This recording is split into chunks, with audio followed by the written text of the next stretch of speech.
Hujambo mtazamaji wa UBC TV, na kama kawaida ni muda wa taarifa ya habari ambao tumekuandalia moja kwa moja kutoka shirika la UBC. Leo hii kama kawaida tumeanza kubadilisha na kuletea uondo wa matukio au maelezo kutoka hapa shirika letu, lakini kabla ya habari yenyewe hapa muktasari.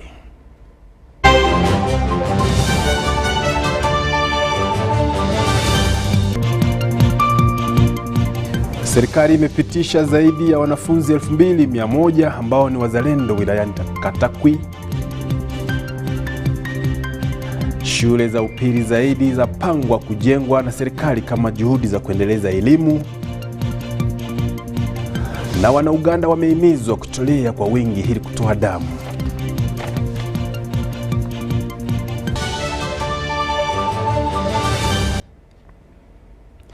Basi mpenzi mtazamaji, leo niko na mwenzangu, mimi ni Edwin Nyachwara, na mwenzangu na vile mimi ni Sadam Mubali. Karibu. Makamu wa Rais Jessica Arupo ameongoza washa wa kitaifa wa kuwapitisha wanafunzi 2100 ambao ni wazalendo katika wilaya ya Katakwi. Washa huo umeongozwa na Jessica Arupo ambaye amesema kwamba viongozi mbalimbali watakuwa wanategemea wanafunzi hawa katika siku zijazo. Hapa taarifa kwa undani.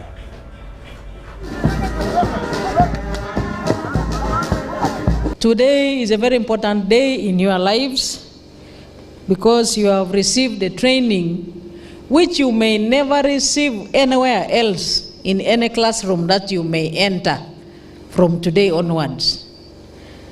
The training you have received is very unique and is specifically for patriotism classes. And as you may wish to note, patriotism comes from the word nationalism.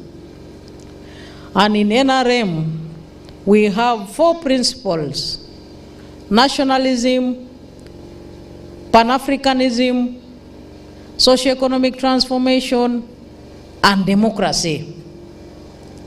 So from nationalism comes the word patriotism, which requires you and all of us to love our country first. It requires you and all of us to be people of high moral integrity, to be people who are very, very honest in the conduct of our duties, to be very hardworking, but also to be physically fit.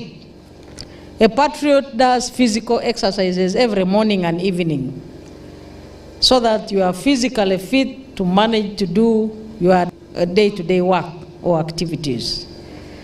So I would like to thank your instructors and the head teachers who presented you to the instructors for the training, for placing you in the best seedbed where the leaders of today and tomorrow who are responsible are trained from.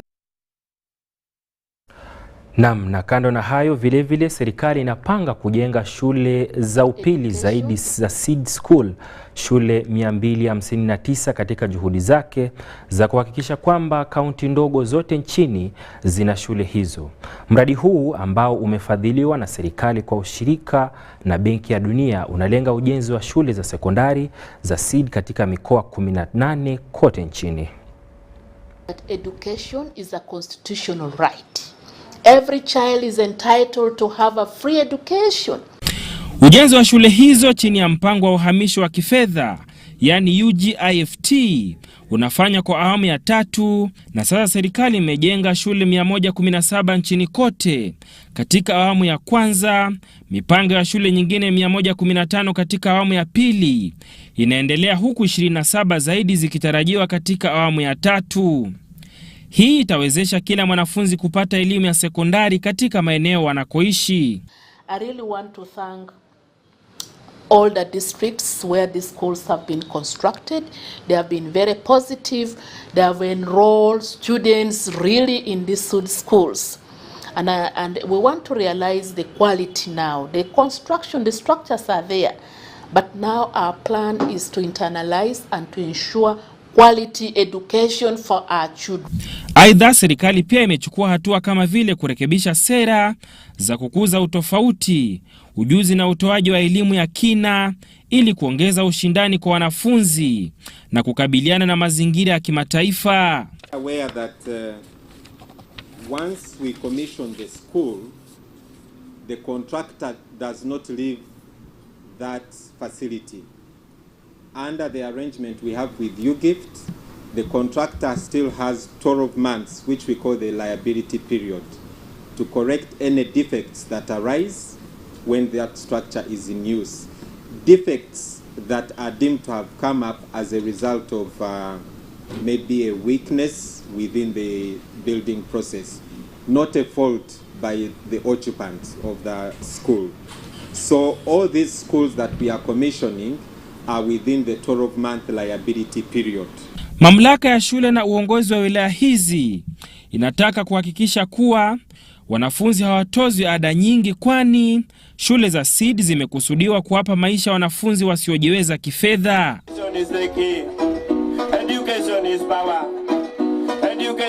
Wizara itafanya juhudi zaidi ili kubaini changamoto katika vitengo vya mamlaka za kumiliki shule za serikali kwa kila kaunti ndogo. We are very much aware there are still new sub-counties that have come on board. And of course we are going to do a proper survey.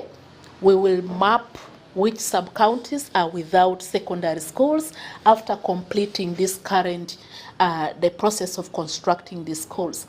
Mpango wa serikali katika mradi huu wa uhamisho wa fedha yani UGIFT ulizinduliwa katika mwaka wa fedha 2018-2019 ili kuongeza manufaa kwa wanafunzi shuleni na kutoa rasilimali chini ya bajeti ya mishahara kuajiri watumishi katika wilaya zenye upungufu wa wafanyikazi.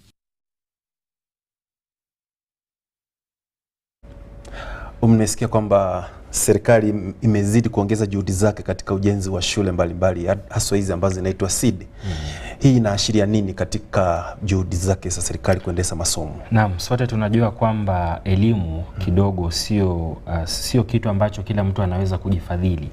Sasa mradi huu umekuja kwa sababu ya kuwafadhili wale ambao kidogo hawana kiwango fulani cha hela ambacho kinaweza kuwafikisha labda mbali kimasomo. Sasa ndio maana labda serikali ikaamua kwamba ije na mradi kama huu.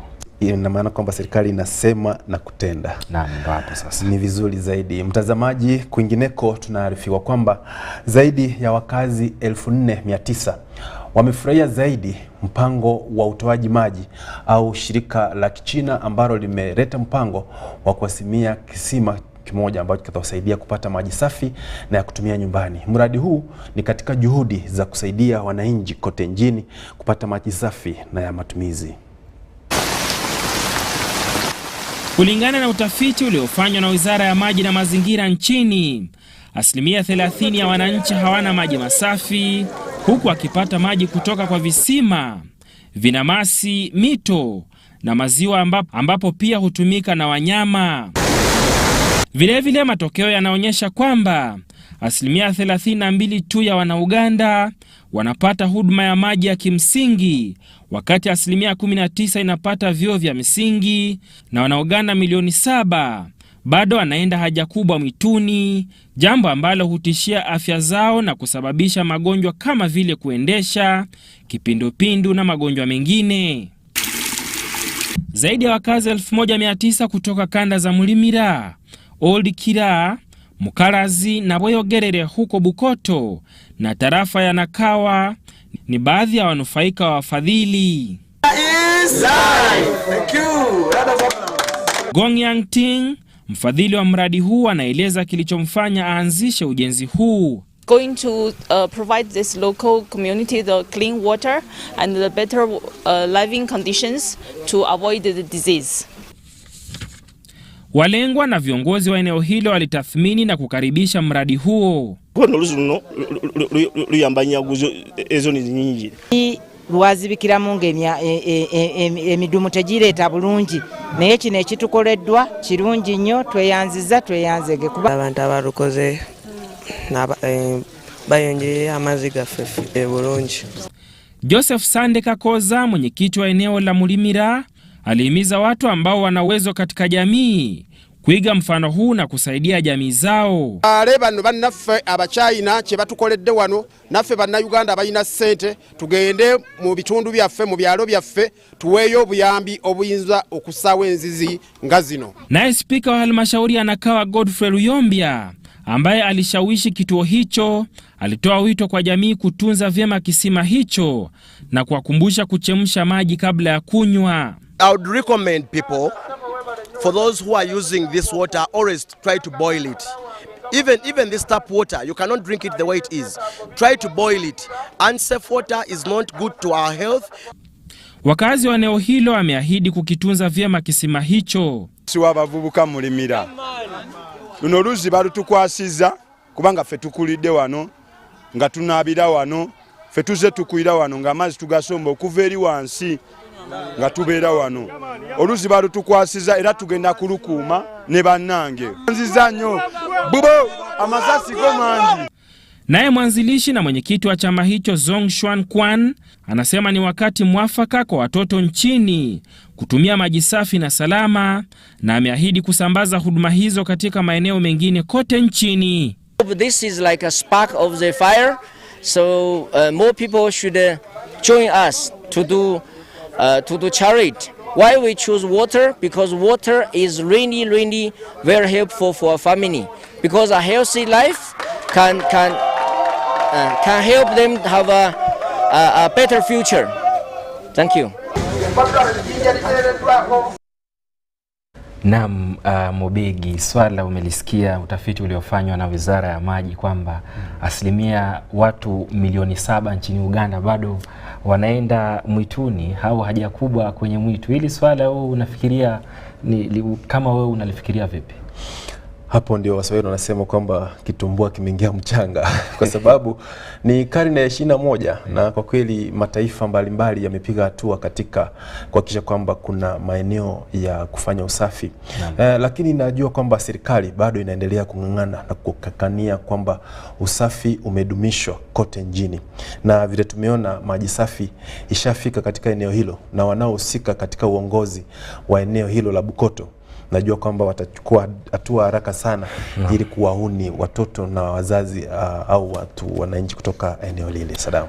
Naam, kando na hayo ya maji, Wanauganda wamehimizwa kujitolea kwa wingi ili kutoa damu. Wito huu umetolewa na jamii ya Nepal wanaoishi nchini ya Uchina ya mamvuli wao wa Non-Resident Nepalese Association. Hii hapa habari kwa ufupi. Ya Wanapali nchini imeanza kampeni kuhimiza wananchi kutoa damu kufuatia ukosefu wa damu nchini.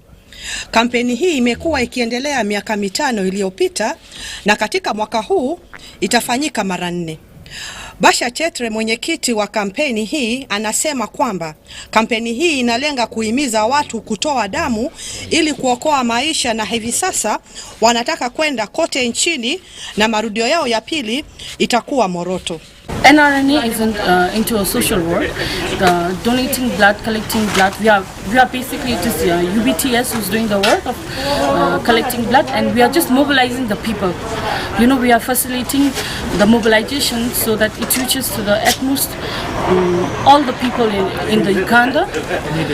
Yeah, and we are also collecting blood so that whenever people are in need, you know, like especially in Corona time when there is an emergency, we can help them. We are in the process to do it in a country-wise. Kiongozi wa chama hiki anasema kwamba chama hicho hushughulika na miradi mengine mbalimbali ya kujitolea licha ya kutoa damu. In September, but in Uganda we can see the news from public or social media, lack of blood, people losing their life. So we want to just support them to give blood and save the life. Working in Uganda to provide all the community, the needy people, as well as whatever the social activities are available. We are helping each and every community from our side with our full efforts, thinking that, you know, majorly the problems we are seeing that in Uganda, it's having the blood donation thing. People don't donate the blood. But if you go in hospital, there is a scarcity of the blood, which is required by each and every people. Now seeing this necessity, what we decided, let's have a campaign at least in a year 1 or 2 times, so that we can get some blood and provide to the people who are in need of it.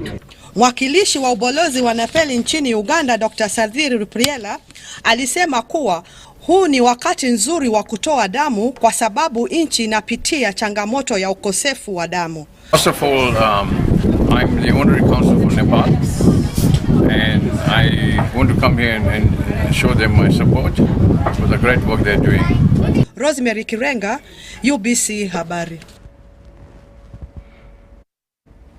Asante Rosemary kwa taarifa hiyo. Habari zingine zinasema kwamba shirika la Center for Agriculture and Bioscience KABI limetoa mafunzo kwa vijana katika maeneo ya Buganda wakati. Shirika hili limelenga vijana haswa kuinua viwango vyao vya uelewevu ili kuwawezesha katika ubunifu au kubuni ajira zaidi. Hapa taarifa kwa makini.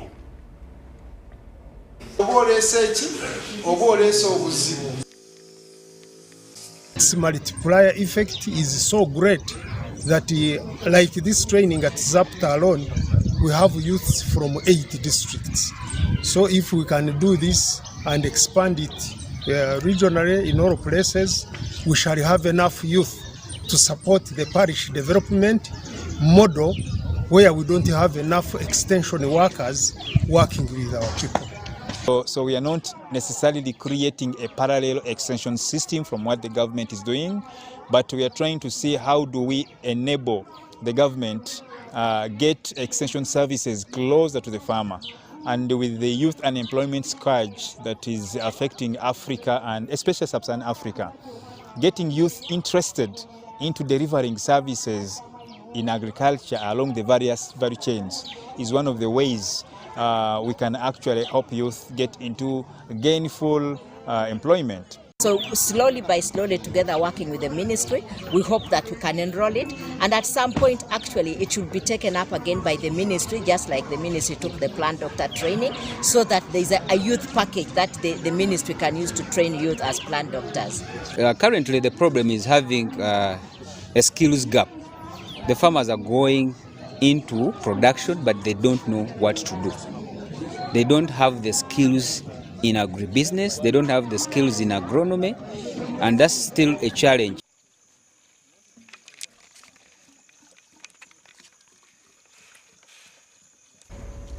Umesikia, kila sekta inaelekeza juhudi zao katika sayansi, na juzi tu tumeona walimu ambao wanafundisha sayansi wakiahidiwa kitita cha pesa na wale wa arts wameanza kukangania wakisema na sisi tutiatu nyuma. Nini maoni yako Sadamu kuhusu masomo ya kisayansi? Kwa kweli mimi kisayansi labda sababu sekta zote za elimu zinachangia pakubwa katika kuwepo kwa jamii. Sasa sioni kwa sababu gani wengine wapewe kingi, wengine wasipewe kingi. Lakini nafikiri rais alikuwa anasema hivi ili wengine wote watie bidii wanapofanya wale wa sayansi. Kivyovyote vile ni sawa tu lakini. Naam, lakini basi kufikia hapo acha kwanza tupate kopo la maji kisha tutarejea na habari zaidi.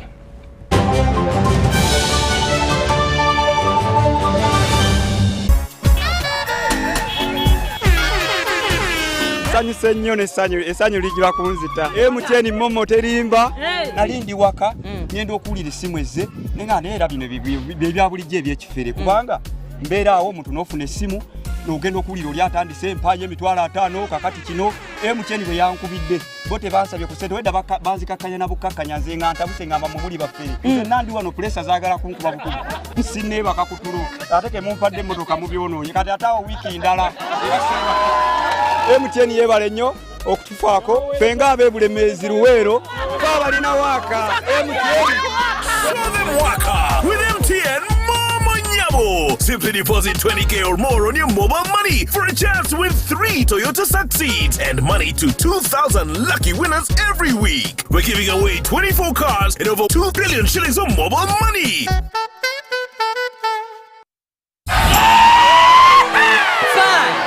Flavor. When we're together, the vibe is pretty alright. Our taste is pretty awesome. We are Uganda's #1 fruity refreshment. Enjoy Mirinda Fruity, Uganda's #1 fruity refreshment.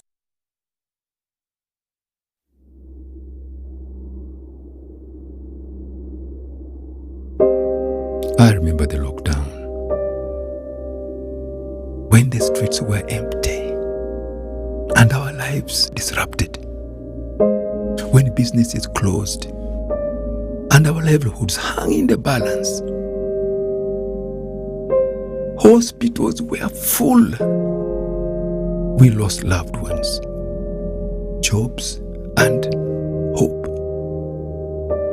Our children couldn't study anymore. We cannot let this happen again. We should not go back. Get fully vaccinated against COVID-19 and join the millions of Ugandans who are already vaccinated.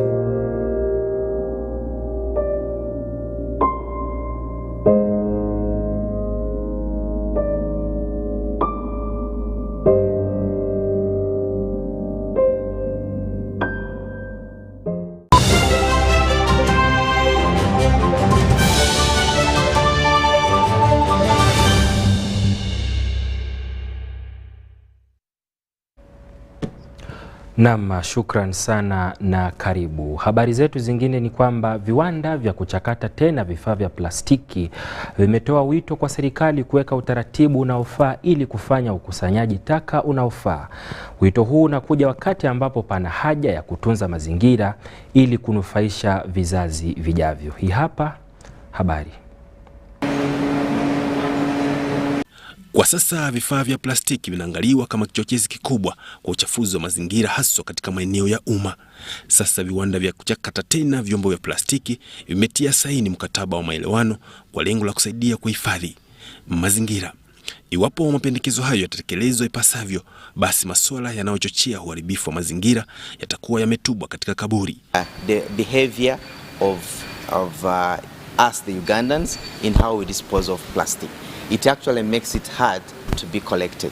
But if everybody took the initiative and the responsibility of ensuring that after taking or using this bottle, I dispose it off well, I put it in the right place, it will make the collection activity very easy.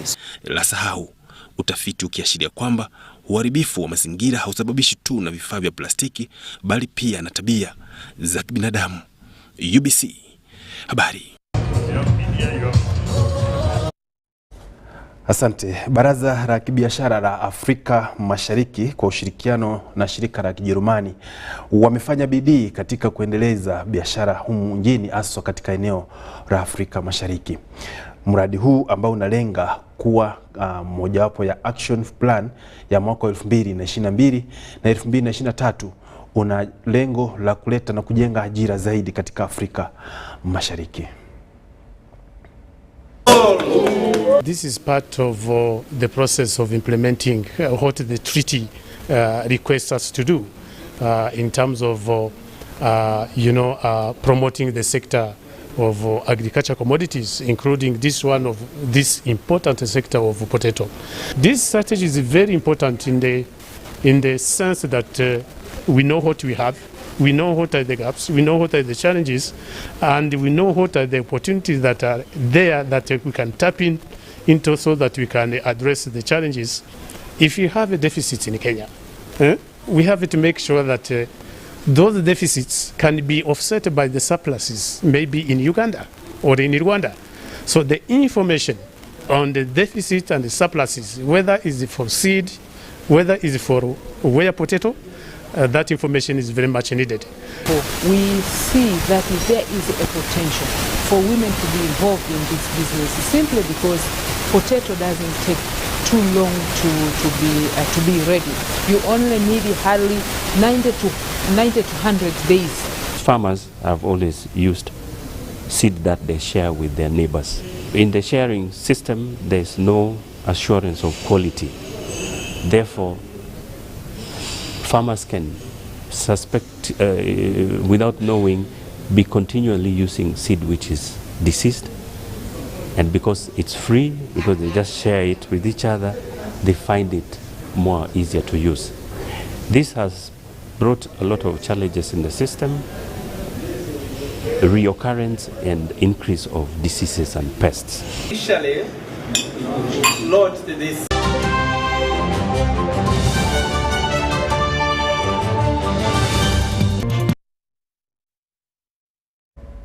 Uchafuzi wa mazingira Sadamu unaonekana ukienea kote nchini na ni swala ambalo washikadau wameanza kunyoshea vidole vya lawama katika sekta mbalimbali. Naam. Sijui yatafanyikaje, ni nini tushauri hawa wahusika ili kuweza kwamba mazingira yetu yasichafuliwe zaidi? Kwangu mimi halingekuwa swala la washikadau, lakini lingekuwa ni swala ambalo kila mwananchi. Manake unapita katika maeneo mengi tu utakuta mtu labda yuko kwenye gari alafu akisha kula au kutumia chupa ya maji anairusha nje, jambo ambalo linafaa kama sisi wananchi tuwajibike. Ni kweli, ina maana kwamba tunastahili kuwajibika moja kwa moja wananchi ili tuweze kuwezesha mazingira yetu kuwa safi. Ni hayo tu kwa leo, lakini kabla tukunje jafilentu tunakuletea tena muktasari.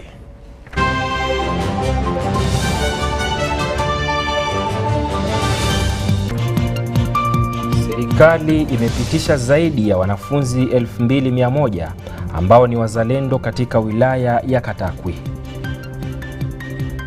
Shule za upili zaidi zitajengwa na serikali katika juhudi za kuendeleza elimu. Na vile wana Uganda wamehimizwa kujitolea kwa wingi ili kutoa damu. Na basi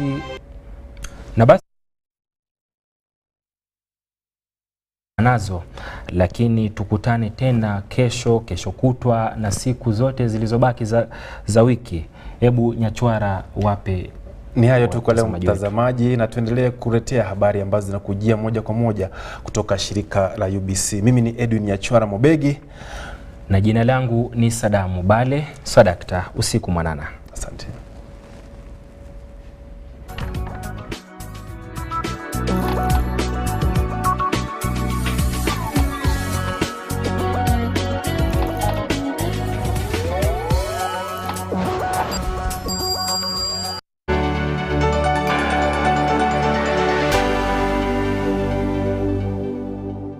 The Tales of Kasozi, brought to you by Uganda.